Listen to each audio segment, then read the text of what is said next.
the Urban Swachh Bharat Mission 2.0 will be implemented with a total financial allocation of 1,41,678 crores over a period of 5 years from 2021.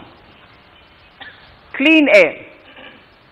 To tackle the burgeoning problem of air pollution, I propose to provide an amount of 2,217 crores of rupees for 42 urban centers with a million plus population in this budget. Scrapping policy.